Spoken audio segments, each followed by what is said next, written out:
Okay, so this is joint work that a colleague, Dr. Sarah Kosgrove, and I work on, and we've worked on a few projects with incorporating technology into our classroom. This is the most recent, entitled The Better Blend, Flipping the Classroom, and so we're going to look at evidence from Principles of Microeconomics. So the idea behind this project was a frustration with students coming to us after exams usually, saying, I studied really hard, I felt like I understood the material, when I got to the test I couldn't do anything. And we get this a lot.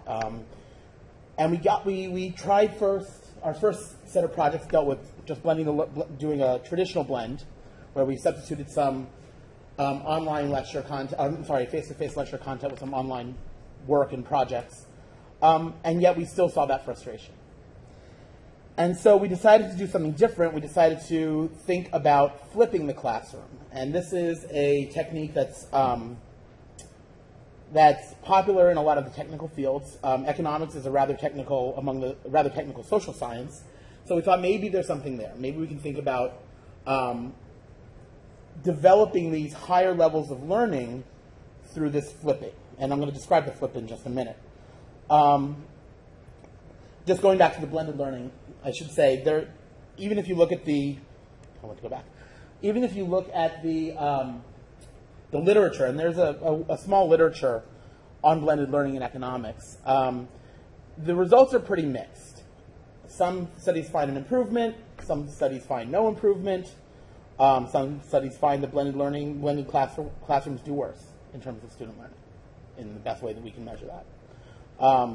So there is some mixed evidence, at least within economics. So we're saying maybe there's something to this flipping. Maybe it's the way we're blending the class that is not producing the results that we want.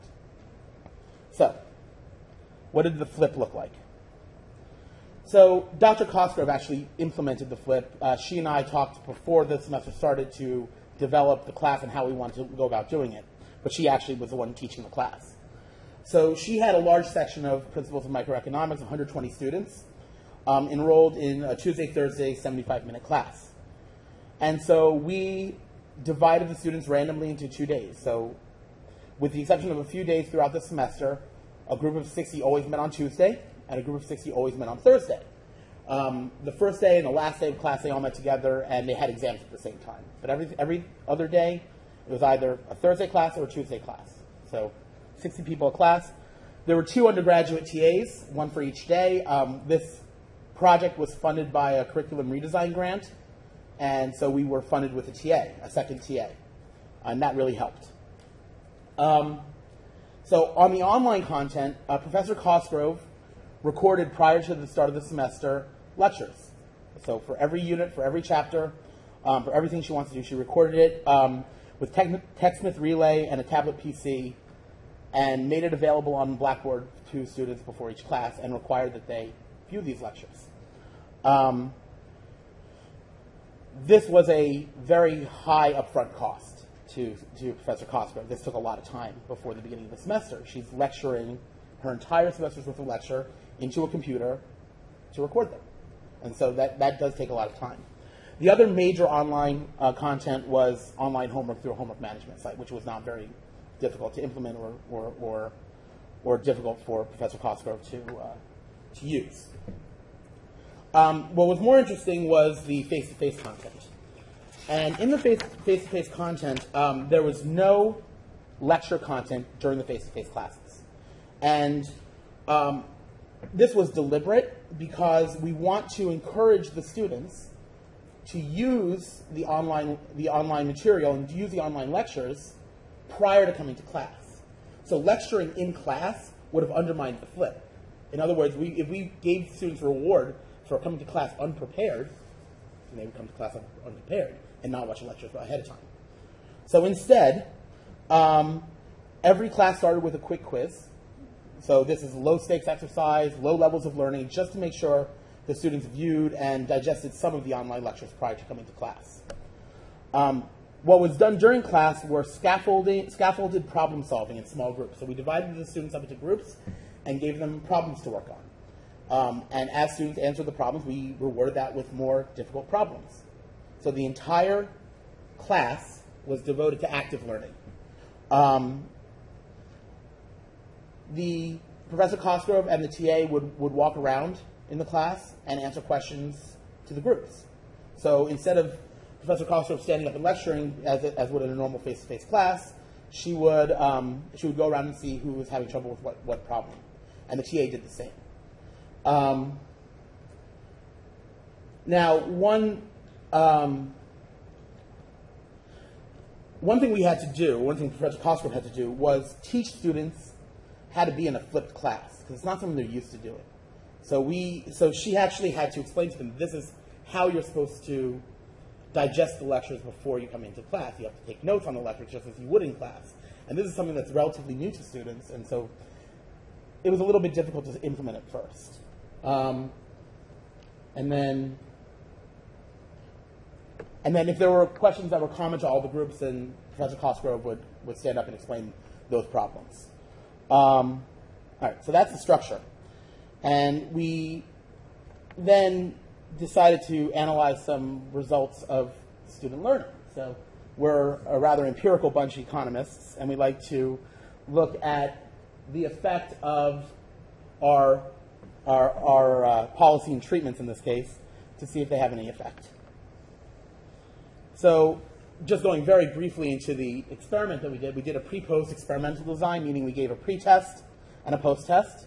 We actually gave a test in between. We, with IRB approval, gained additional controls from the student transcript and university profile, so we got IRB approval to do that. And we had control groups, 2 60-student standard blended classes, meaning ones where there was still lecture content given in face-to-face classes, so kind of the more traditional blend that you'd think of. And then we examined the differential gains in test scores, meaning seeing if flipped students gained more between the pre and post than the non-flipped students, and they did, about 10%, 9 to 10% more.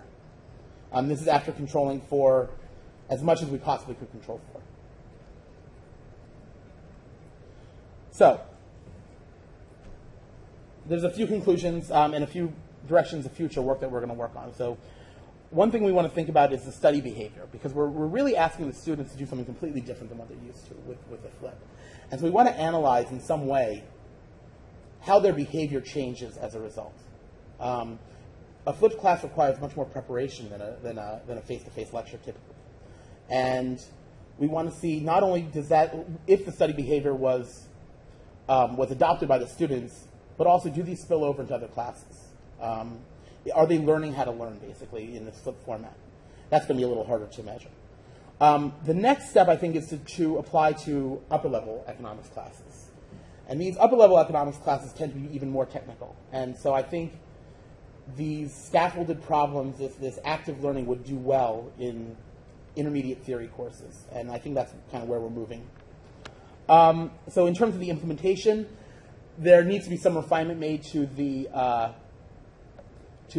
in-class problems to make sure that we're really building on one from the other. So this is the first time we did. This is a dry run, basically.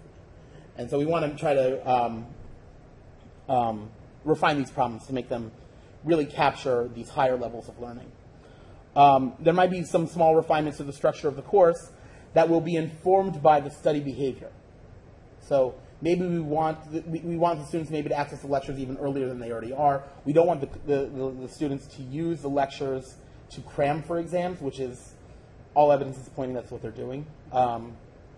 Even anecdotally, I would walk around liberal arts and hear Sarah's voice through people's computers. So this is, there's a lot of cramming going on, and people are using this more as a cramming tool than as a lecture tool. So maybe there's some way to incentivize using it as a lecture tool rather than a cramming tool.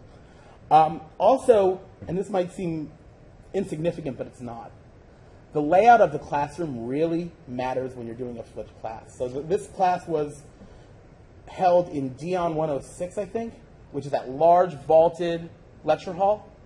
So Professor Cosgrove and the TAs would have to climb up the stairs to meet with groups, and if people wanted to talk to each other and turn around, it would be really difficult. So classroom layout might seem silly, but it actually really matters. And that's all I have.